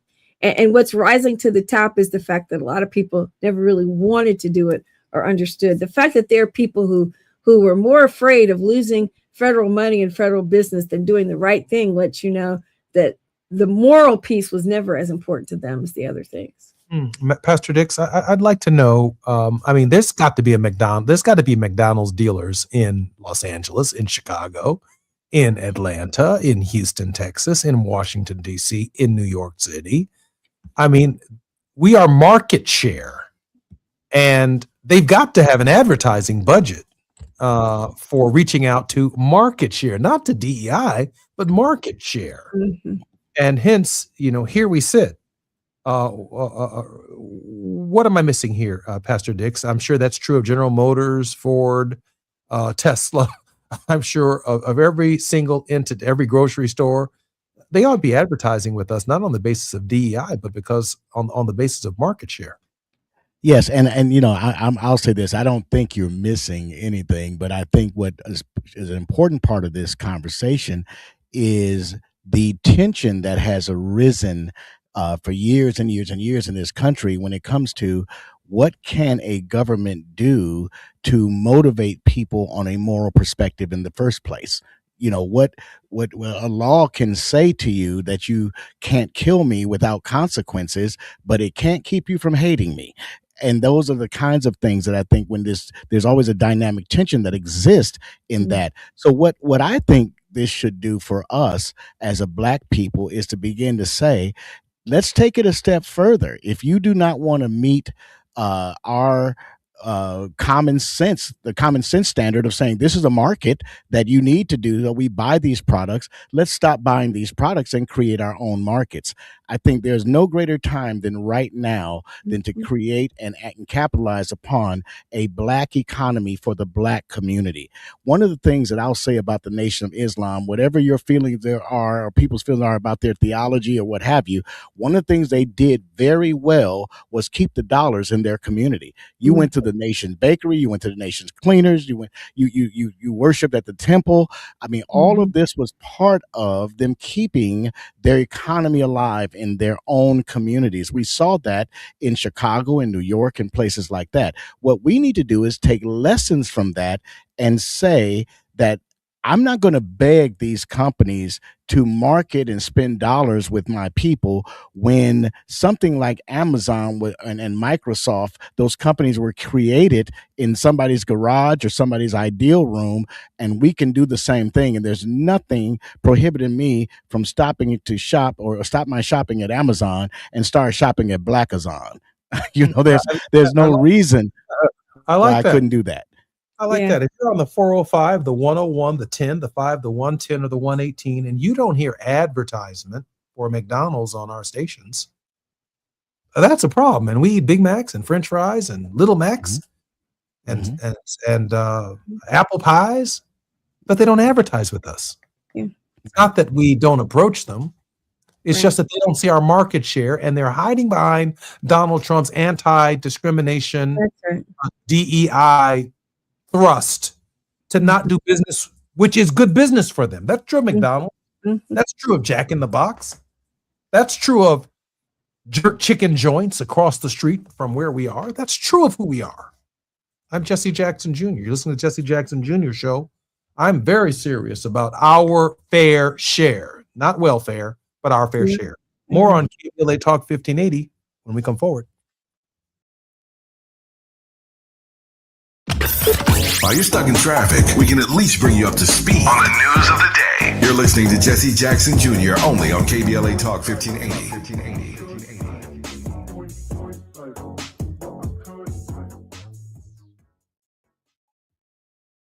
58 years ago, a bullet tried to silence a dream. It couldn't. On April 4th, 1968, Dr. Martin Luther King Jr. was taken from us, not because he failed, but because he was winning the fight for a nation determined to live up to its promise. That fight didn't end then, and it can't end now. California is the most powerful state and the most powerful country on earth. Right now, too many people are being left behind, priced out of their homes, locked out of opportunity, told to wait for justice that's already long overdue. Dr. King didn't wait. He taught us the fierce urgency of now and acted. Now it's up to us to carry that same urgency today. We need leaders who will fight the triple evils of poverty, racism, and militarism. Not someday, now. On this anniversary, let's honor Dr. King the only way that truly counts, by doing the work. Ad paid for by Steyer for Governor 2026. My perfect day has sand, salt water, and friends. But my moderate to severe plaque psoriasis can take me out of the moment. Now I'm all in with clearer skin thanks to Skyrizi. Risankizumab Riza, a prescription-only 150 milligram injection for adults who are candidates for systemic or phototherapy. With Skyrizi, most people saw 90% clearer skin, and many were even 100% plaque-free at 4 months. Skyrizi is just 4 doses a year after 2 starter doses. Don't use if allergic to Skyrizi. Serious allergic reactions, increased infections, or lower ability to fight them may occur. Before treatment, get checked for infections and tuberculosis. Tell your doctor about any flu-like symptoms or vaccines. Thanks to Skyrizi, there's nothing on my skin, and that means everything. Ask your doctor about Skyrizi, the #1 dermatologist-prescribed biologic in psoriasis. Visit Skyrizi.com or call 1-866-SKYRIZI to learn more. Lena Bloom for the Bail Project. Imagine you're stuck in a jail cell and you can't afford bail and someone offers you a way out. Just plead guilty and you can go home and kiss your kids goodnight. What do? What thousands have. You plead guilty whether you are or not. Cash bail makes poverty a crime. That's why the Bail Project helps those who can't afford it while fighting to end cash bail. Because freedom should be free. Brought to you by the Ad Council. KBLA Talk 1580. We've got a whole lot to talk about. KBLA Talk 1580, connecting you with services and solutions. 10 Toes In serves as a mentorship and domestic violence prevention program. They support, educate, and empower couples during and after incarceration. They assist male returning citizens to re-enter society successfully and to help them maintain a healthy relationship with their romantic partner. They offer a mentorship support group for formerly incarcerated men. 10 Toes In teaches its Intimate Relationships 101 curriculum at male prisons throughout the state of California. They host sister support group meetings for women who are intimately involved with incarcerated and formerly incarcerated men. 10 Toes In is a 501c3 nonprofit organization. To access their services or make a donation, please visit them online at 10toesin.org or find them on Facebook or Instagram. They are healing lives through relationships. This is a community call to action from KBLA Talk 1580. My ride smells just right, just right, just right, just right. Y'all gotta try that Febreze car. Just right, just right, just right. La la la la la. With up to 40 days of consistent sin, all over Febreze car clips right on your vent. You know my car's my happy place. Keep that smile on my face when it smells just right, just right, just right. Yeah, breathe happy Febreze. La la la la. Now back to more of Jesse Jackson Jr. on KBLA Talk 1580. The Jesse Jackson Jr. Show. The Jesse Jackson Jr. Show. The Jesse Jackson Jr. Show. The Jesse Jackson Jr. Show. King Folly drops the beat. Come on and talk with me. Come on and listen to the need. Come on and talk with me. Come on and listen to the me. KBLA Talk 1580. Download the app. I'm Jesse Jackson Jr. Welcome forward to the Jesse Jackson Jr. Show on KBLA Talk 1580. It's Moving Mountain Monday. Our regular contributor, Reverend Terry Hord Owens, is the president and general minister of the Disciples of Christ Church. Pastor Owens, welcome forward to the show. Thank you, sir. Good to be here. And Reverend Raymond C. Dix is the pastor of the Pilgrim Baptist Church. Pastor Dix currently holds many certificates and recognitions for his years of service, as well as a bachelor's degree in biblical studies from Indiana Wesleyan University. Pastor Dix, welcome forward to the show. Thank you so much. Always a pleasure. I would love to leave time at the end of the show for a word of hope from both of you. And so I just want to raise one issue that I'd like to spar with both of you on. Jaden Smith, I believe it. Ivy. Recently removed from the Chicago Bulls for professing his beliefs against the backdrop of the National Basketball Association and their support of Pride Month. He referred to their support as unrighteous. He didn't call any names. He didn't go off on anybody. He didn't use any slurs. He just felt that while advocating their point of view, that he had a point of view to advocate that the NBA should also respect. Pastor Dix, why don't we begin with you on your thoughts of the Ivy controversy? Thank you so much. And Madam President, thank you as well. But I really I wrestled with this. I really did, because I know that there were some legal opportunities that the Chicago Bulls had to take, and they took them. When you are working for a corporation, if you do anything or say anything that would damage the brand of that corporation, as Stephen A. Smith was, so eloquently in the Stephen A. Smith way, said that he just damaged the brand of the Bulls and the NBA, and that's why he was dismissed. The wrestling for me came in is that what happens, and there's a bigger question, I think, what happens when Christians who have certain beliefs begin to share those beliefs in public? Now, we've got Christians that agree, disagree with what he said within our own faith distinction, and that's important to recognize as well. But if we're going to make room for this, we've got to go back, I think, to the place where we say, if you consider something unrighteous, is that also equate with unloving? I know I did some unrighteous things and my parents never stopped loving me, and I'm thankful for that, but they managed to be able to express my unrighteous behavior. Now, again, I'm not taking a side on this one way or the other, but I'm saying that when you look at the word unrighteous, and that would be defined in many different ways by many different people, the question is, can you speak to that and be still loving of your neighbor, as Dr. Hord Owens so eloquently put, that we are called to do that? Does love only include me supporting and believing what you stand for, what you say? Or can I love you and disagree with you? Can I love you and not approve of something that you're doing?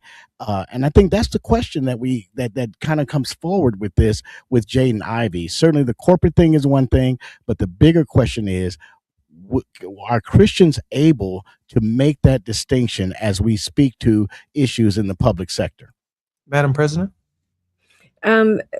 Thank you, Pastor Dix. I think love is the only lens really to look at this from. And while we all, it is a slippery slope, because we all want to be able, no matter what field of endeavor we're in, we all want to be able to speak from a place of our beliefs without being censored for that or punished for that or criticized for that. But I do think we have to build a world where we can walk together even when we disagree. And when you disagree, again, I'm scared of any theology that is exclusive. Because I believe God's love is inclusive, it's limitless. And so therefore, who of us gets to decide who's outside the bounds of who God loves, whether we agree with your behavior, lifestyle, or whatever. But in our humanity, we're all a part of what God loves. And that's the struggle that I have with what he said. I also struggle with whether or not a white evangelical athlete, had they been saying something similar, would they have faced the same consequences? I'm still not sure that a white player. I agree with you. I agree with you there. I agree with that too, because we saw that with the former quarterback of the New England Patriots, and we compare that with how Colin Kaepernick was treated, and they lean on the First Amendment right to advance their values, and what we lean on is something other that seems to be intolerable by the society. And I don't quite understand that. Mr. Pastor Dix, we have about 4 minutes before we come forward. If you would take 2 for a word of hope, and then the final 2 for the president. Well, thank you so much. I appreciate that. And to you and Madam President. Madam President, I'm so happy to see the book that you wrote. I'm going to go out and buy that. Let me just say that right now. That sounds like a book I want to read. But I think that the issue for us today is, as we craft a world in which we think is, or we want to be loving and acceptive, we must have to, as a church and as a Christian community, look at the best example we have, and that's following the footsteps of Jesus. One of the reasons why they wanted to kill him, unfortunately, is that he was saying some things that challenged the status quo. Now, I think he had a great opportunity to speak against the oppression of Rome, but he actually talked more about the kingdom of God and what the kingdom was like and how the kingdom should act on earth. And so I think those are the things that we have to do as believers in this world. You're always going to have oppression. You're always going to have discrimination. What we have to do is bathe all of this with love, and then also recognize that all of us are sinners in need of salvation. So thank you so much for your time, Reverend. I appreciate that. Madam President. Again, it's been good to chat with you, Reverend Dix. Happy to meet you today. I think the word of hope that I want to leave is coming from this and it's slow, but it's happening. A slow realization of people who share the Christian faith across a broad spectrum that come to understand that what is happening in this country is indeed not consistent with what we say we believe as Christians. We don't have to agree on every word of doctrine or theology in order to work together to build a society, a world where all have enough. We could come together to save humanity, right? We can come together to stand against unjust wars. We can come together to attack even blasphemous uses of any of our religions. Had that been an attack against what the president published, had that been an attack against, say, the Prophet Muhammad or the Prophet Abraham, other religious traditions would have lit it up in a moment. And somehow some Christians see that there's no need to take offense to something that so violates. But I'm more concerned, and I guess the word of hope is let's go and do the right thing, not just say the right thing. I think people care more about what we're doing in the world than about what we're saying, because too many people are saying one thing and doing another. So if we really believe this stuff, we've got to live with love, and we've got to lead with that in everything that we do.